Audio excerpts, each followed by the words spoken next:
Welcome to the Food Junkies Recovery Story Podcast. Here we aim to provide you with the experience, strength, and hope of everyday people actively working on their recovery from food addiction. I hope to inspire you and increase your awareness about recovery from food addiction. Here we will talk about personal stories of recovery and the many ways to live in recovery. We will focus on the various solutions so that you can choose the best option for yourself. I want to encourage you to thrive rather than just survive. So stay positive, make changes for yourself, tell others about your changes, and our message of hope will spread. Hello, Food Junkies Recovery Story listeners. I'm excited to bring you a new episode today. Today, I get the awesome opportunity to interview Ann Voorhees, and I'm excited to hear Ann's story because I've never heard it. So please welcome Ann to the show today. Hello, Ann. Hello, CJ, and hello, everybody. I am really excited and happy to share my story with you. And maybe I will know you in the future, or maybe I will meet you. This is what happened to me in this journey of recovery from food addiction. That's awesome. Yeah, it's interesting how many people we get to meet in so many different parts of the world. One of the benefits, and there's not too many of them, of COVID is Zoom. So I'm excited to actually, Ann and I get to look at each other. You don't get to look at this beautiful face with this great smile, but I can tell you that she is lit up like a Christmas tree and she's excited to be here. So we're going to jump right into the podcast. And Ann, can you just tell us how it is that you came into recovery? You can start wherever you want. You can give us as much information as you want to, and let us tell your story and how it started. Yeah, so let's make a kind of connection between what I said before about knowing a lot of people all around the world.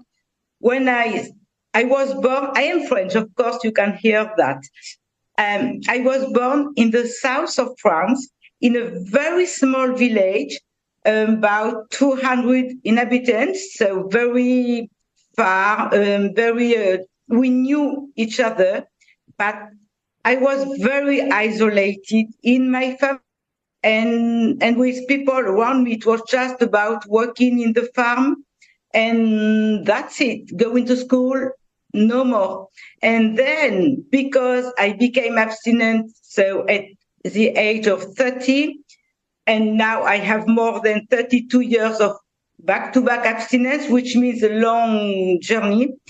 I had this great opportunity because I was isolated as a French woman to go to the world, to visit people who were abstinent. So I went to all the continents, and I have friends in a lot of countries today. And even this opportunity to meet you, CJ, with Zoom now, it's really a big opportunity to enjoy life. And now I say that I am in recovery, but a kind of international recovery. That's awesome. That is amazing. Yeah, you get to go a lot of places, especially in 32 years. I bet you have met a lot of people. So I can't even scratch that number yet. So thank you for sharing that. What was the turning point that made you seek help and embark on the path to recovery? The turning point arrived when I was 30 years back. My background is that I spent at least from the age 10 to 30 to look for the solution. I spent times in reading books, in asking people, in trying different diets, trying my own diet, going to different associations to ask for help, doctors, all the kind of specialists, medicines, and friends. So the turning point arrived when I found the solution, the missing piece. And for me, the missing piece that nobody has told me before is that I am a food addict. And what does it mean? It means that I can't have sugar, flour, alcohol, starches. Otherwise, I will never be able to lose my weight and to have a life without harming myself. So the turning point is about the knowledge of no sugar forever. How did you know that you were having a problem? It's really the fact that I had a problem, but I didn't know what was this problem.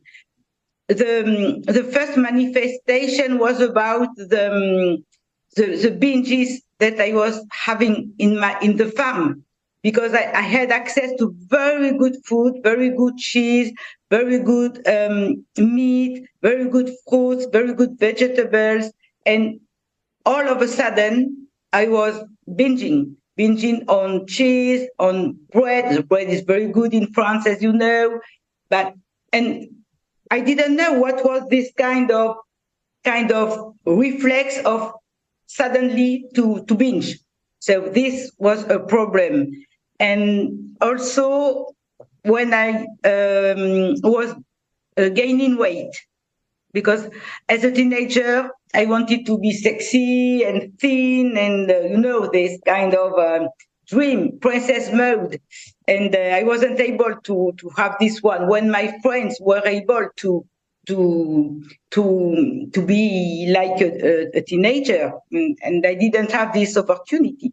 So it was really a problem as a woman. So where did you go to seek help? So I really had to wait, because I was in a small village. Then I got to school. I was a very good student. This is what saved my life.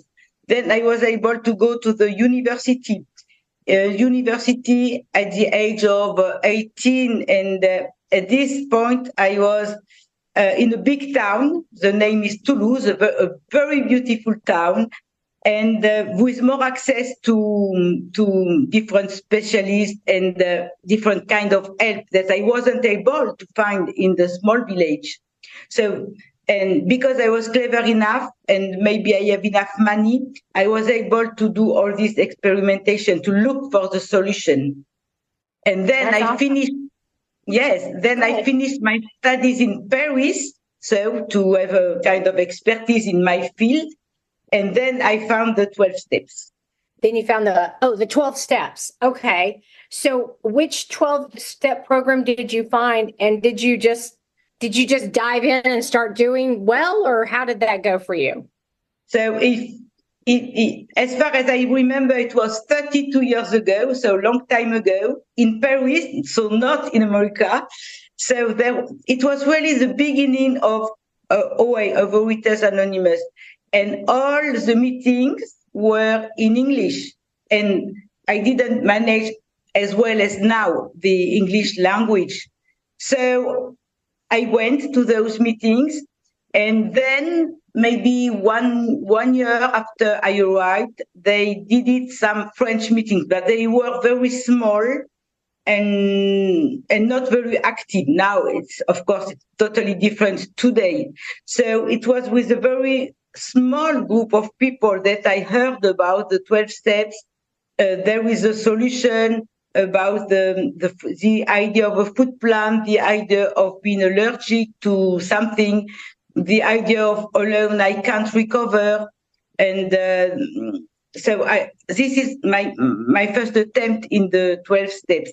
And I spent 8 years in OA, which is a long time. And OA helps me a lot to stay alive and to try to find some solutions. And I had a lot of ups and downs in terms of, maybe someone has found a solution, but then it didn't work. Somebody else. This food plan work if I eat only in the morning or in the evening or 4 times a day, whatever.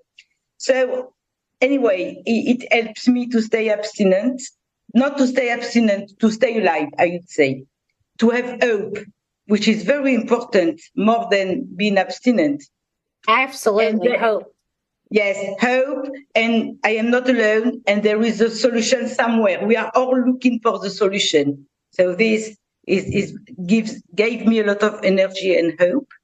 And then I found the gray sheet, because someone from OA was doing gray shit at that time. And I understood, I don't know how it happened, but it was like less than 1 second. I understood that I was allergic to sugar, all those things. And if I eat only one a chocolate or one ice cream, one cake, it can't work. So I understood that from the beginning, and I said, okay, this is a solution. It's easy to understand, not easy to put in practice, but easy to understand. Okay, so I'm going to focus on the solution because I have spent too many years looking for the solution. So now I have the solution. Let's go on. Then I had day one, and now 32 years. I never went back to this solution, and I still stick on this solution. I am quite alone in France doing that, and you can understand that a lot of French people say, "Oh no, it's crazy! You can't weigh and measure your food. You can't avoid. You must have some pleasure around food. What about Christmas, the anniversary, all the events?"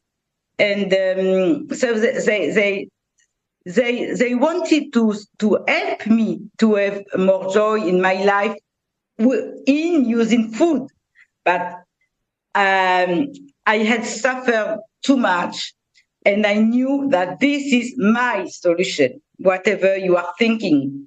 So this is my story. Well, yeah. Well, so what they don't understand is that your joy comes from not eating the food as opposed to getting the joy from the food. And so I love that you tied that together very well. And in doing this for 32 years, I'm sure that you've had some obstacles and some setbacks. So can you tell us how you overcome those obstacles and setbacks? Yes, of course, but I had a life that normal life with every people have this kind of situations. Or I got a divorce. I had one daughter, so when she was a teenager, she was just crazy. So many people have this kind of situation, a death in the family, or friends who who have a cancer. So, and I each time I felt that I was very privileged to be able to not stay alone with those problems and to get help, support, love, sometimes financial support, sometimes emotional support, sometimes presence, sometimes just listening to me, and most people helped me to say, you will go through the situation. Don't worry. Of course, don't worry. It's not exactly that, but you will go through it. So I think that I did from those situations more than many people who don't have this kind of support.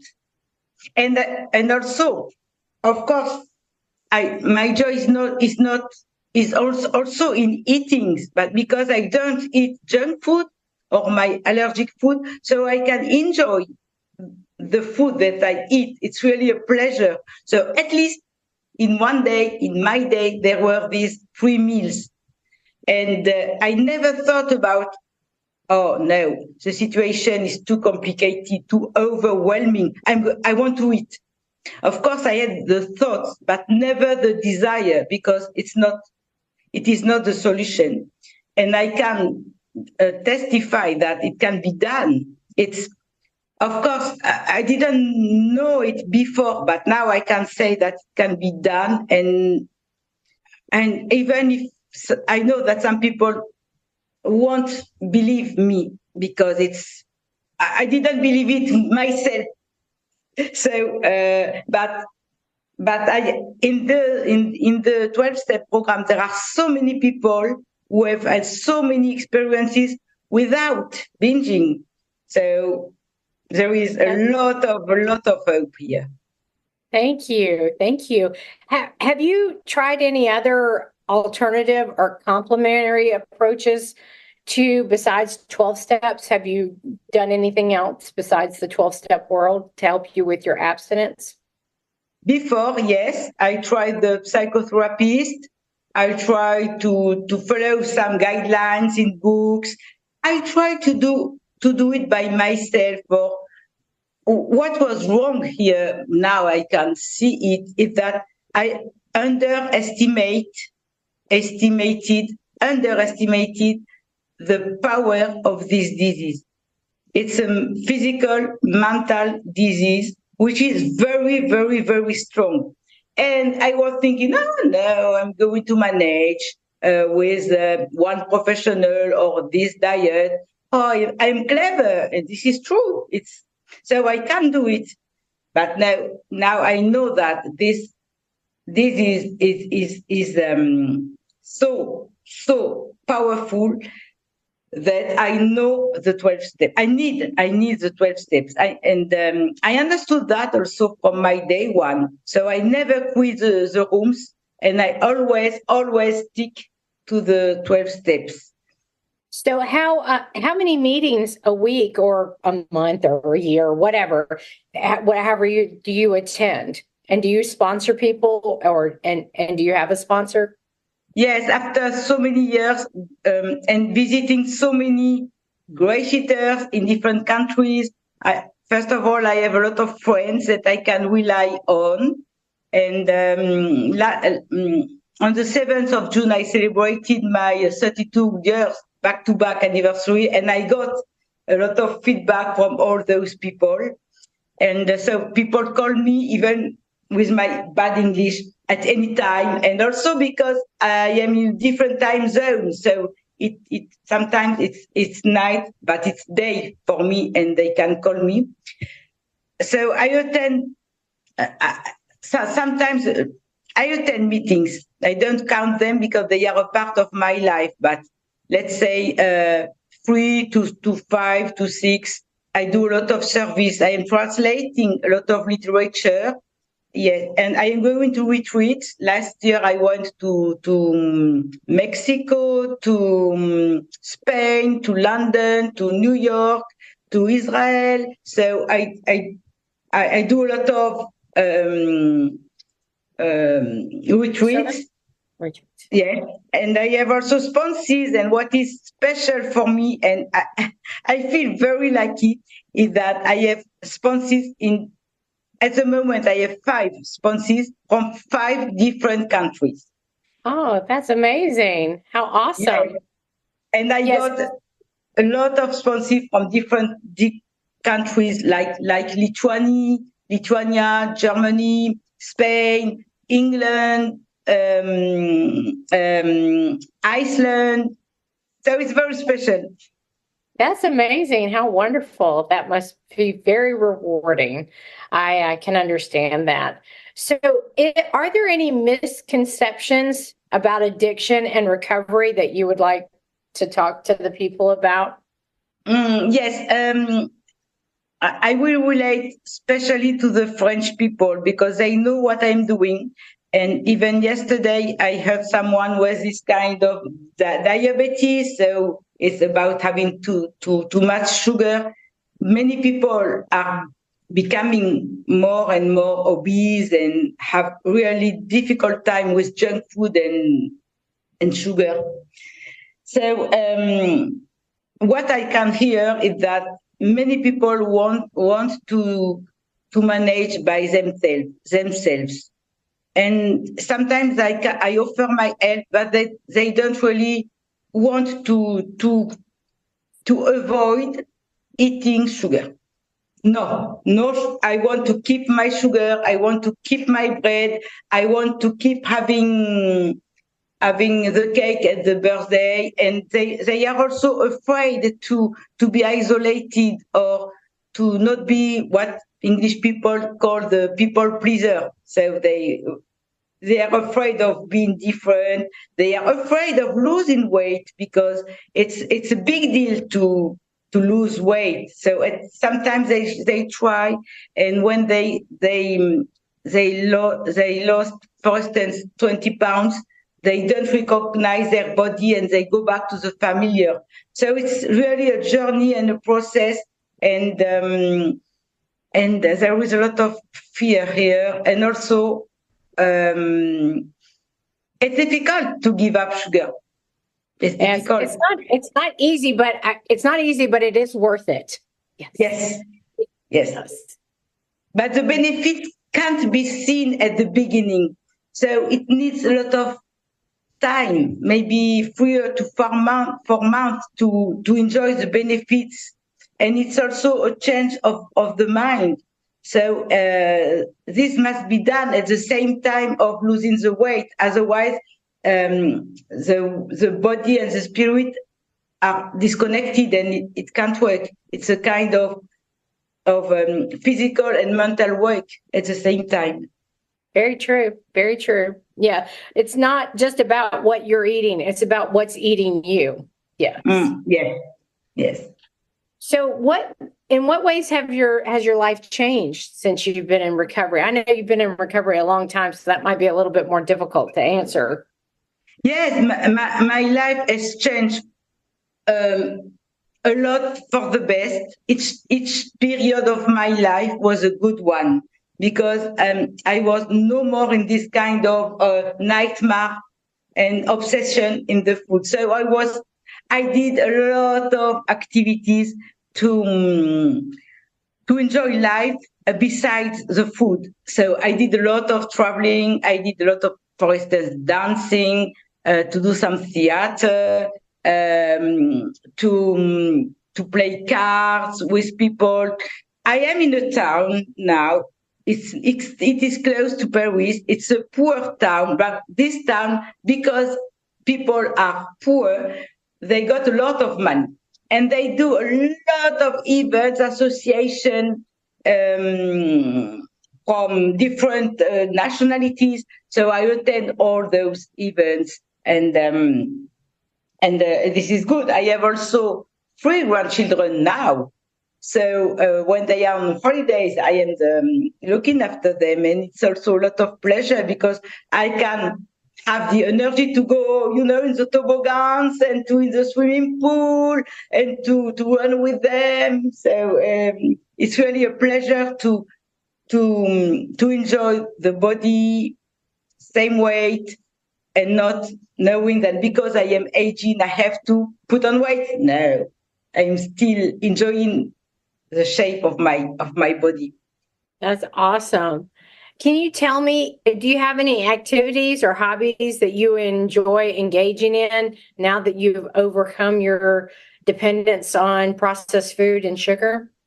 At the moment, so I got retired 2 years ago, and I was afraid to feel this kind of boredom or, oh wow, what. So first of all, I gave more service in my in sheet, which is a part of it. But also I am belonging to a dance club. So we do some choreographies together. There are 12 of us. We find very beautiful music from different cultures. And then we do some performance from in different events here in our town. We are well known for our town, so we do that, and I really love it. It's twice a week, and I am the only one, or not the only one, but I am one who don't gain weight year after year in this group. I am also playing cards with friends. Playing cards, the name is La Belote, or Le Tarot is very French, but it's very fun because we play in teams. This is what I do. I do some walks because there is a forest very close to my place, so I love walking and traveling also. With last month, I went with my granddaughter in Morocco, and we went in the desert on the camel. It was so fun. Very, very, very good time. It's a very good memories. And now I have also another project about going on holidays in another country, but still waiting for the answer. Very exciting. That sounds like fun. That does sound lovely. Monaco. Never been there. Did you say Morocco or Monaco? Morocco, Monaco. in Africa. Yes. Yes. That sounds so cool. What does a day in the life of Anne look like in recovery? What's an average day look like for you? Yes, I must say that I really love my routine. And I was afraid because I am someone who like sleeping all the morning if I don't work. So now I am retired, but my sponsor is calling at one sponsor is calling us at 8, so I have to wake up to be to put the makeup also because we are doing the face-to-face Zoom, not Zoom, WhatsApp. So we can see each other. There is another one at 9, and then the chores, preparing my meals. I have my breakfast just before 8, and in the afternoon it's about my activities. So, for instance, this afternoon I'm just back from a workshop about painting in a museum. So it was just we did that. So it was interesting. I'm not good in painting, but in a group with a guide, it was great. Then I am with you, and today there is a French Zoom meeting, the GSA Grey Sheet French Zoom meeting. I am a big part of it because I am the only native French in this group. Maybe and now there is somebody else, but most of the time I am the only one. Some people are coming from America, Iceland, or different countries, but they are not French. They just support the French meeting. And that's it. Then whatever TV or I have always something to do. Even if I also enjoy doing just being quiet. Nice. That sounds good. Yes, you're very active in your gray sheets, so that must keep you very busy especially with all those sponsees. That's awesome. Do you have a sponsor yourself? Yes. So I lost my sponsor recently, and he was French, and it was very good for me to be able to speak in my native language. This is really a luxury. It was a luxury. So anyway, now I have a different one in America, and we call each other once a week in average, because she lives in California, which means 9 hours difference. So it's it's a little bit tricky.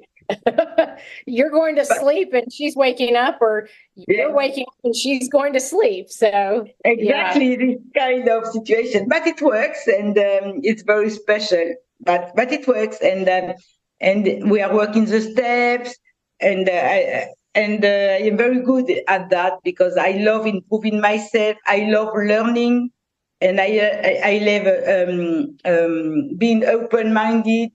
To not to enlarge my comfort zone. I really love that, to try new experiences, and if it works, if it doesn't work, it's okay. So just. I love that. A growth mindset as opposed to a fixed mindset. That's awesome. That's I like learning too. I'm constantly absorbing new books or podcasts or talking to people who know more than I do. I find that very helpful, especially when it comes to this disease, understanding how the food has been made to make it addicting. So very interesting to me. Yes, and what I am doing right now is really a new experience for me. And this, it's a kind of nourishment for me, much better than the food in itself. Very true. Very true. Can you tell me how important a support system has been in your recovery? This is the foundation of my recovery, to belong to a group, to identify with the group, and to break isolation. This is really about the solution is to make connection. So I learned how to cope with people, how to live with them, how to interact with them first in the meetings, and then I can use those skills or those knowledge outside. And it works this way for me. First of all, I learn in the meetings, and people, especially the food addicts, are very clever people. They are usually from a very good social class, or intellectual or artistic, or human being. So it's always interesting to share with them in this support group. And I think now, and I do things because of them, not because of my own brain, but because I was able to share in this support system. And I can see that I can also help people to go through different situations. It's really an interaction. This is what I love in this kind of support system. It's not like one controlling another one. It's more about we are all together doing our best to stay abstinent one day at a time.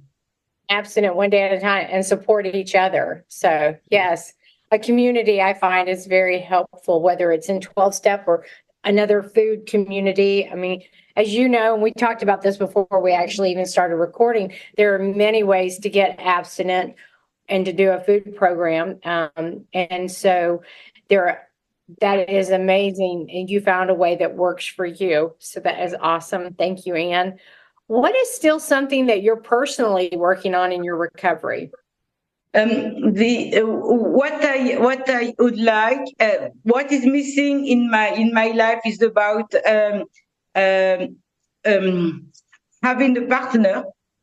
It's really difficult to have a relationship with a man. So this is my what was not regular. I had some good experiences, but it's difficult to this area is difficult. So I'm still working on it. I think that I deserve this kind of good relationship. I am worthy, all those things, but it doesn't happen so far. Maybe it's my journey, and I don't complain about that. But just to answer your question, this is as a weak point. I thank you for sharing that. You're so authentic and vulnerable. I love that about you, Anne. This is a great conversation. What is something that you're looking forward to as you recover more? What is it? What does the future hold for Anne? The future is about having a bigger support system here, maybe a graduation meeting in my town, or at least letting people know about there is a solution that works on a long term. So when I give the information, and I feel that this is not a selfish way of life. It's really giving to the world what I can, and what I can is giving this information, because I know for sure that people are really suffering out in the room sometimes, and outside. And so next is really to be less shy, to also to not put pressure on people, to not say, okay, this is a solution, do it. It's more about listening to them and just, okay, I hear you, listen to them first. But it's really about giving this kind of a bigger sense in my life. I always tell people that my husband will say, I heard you tell that person about food addiction. And he goes, why do you think that they're going to get it? I said, I don't know. They may not. They may not understand it, but I might just plant the seed. And then next time they'll hear about it, and maybe then it'll click, or maybe it won't. But if I just plant the seed, at least they'll know about it, Mm. So, Yes, and I know that many people around me know and say, okay, Anne is doing that. You can ask her, you can call her. So also, I am less shy about explaining. So because I have discovered that finally it gives me joy in my life, and also maybe it will bring me more friends. yes, that's awesome. Well, we're going to wrap things up here. I do have a signature question. And the question is, if your body or spirit could speak, what would it say about the changes that you have made on your journey? First, my body is very happy because I have real food in my body, and I'm sure I have avoided many kind of disease, or I keep any kind of medicine so far, which is a great privilege. So this is what my body would say, to continue to take care of the physical part. And about my mental is more to continue to to spread my joy, my hope, because all around me sometimes it's very depressing for the economical, the weather, whatever. But I want to acknowledge that I am a survivor of this disease. So if I am alive, it's to enjoy life. So my mind say, enjoy life today and celebrate life. That's awesome, Anne. Thank you for joining us today. And I look forward to hearing more of your story in the future. Thank you, listeners. Thank you very much for asking me. It was a real pleasure, and I don't know what to say, but it's really a big gift you gave me today. Thank you. Thank you for joining me this week for Food Junkies Recovery Stories. Make sure you join our Facebook group, Sugar Free for Life Support Group. I'm Sweet Enough. Please subscribe to our show so that you never miss an episode. While you're at it, if you found value in today's story, we would appreciate a ratings on iTunes. If you've been inspired by today's show and would like to be a guest, please reach out through the email provided in the show notes. If you have additional questions, CJ is a food addictions professional and works one-on-one with clients. You can find her email address and website in the show notes. Thank you for joining us.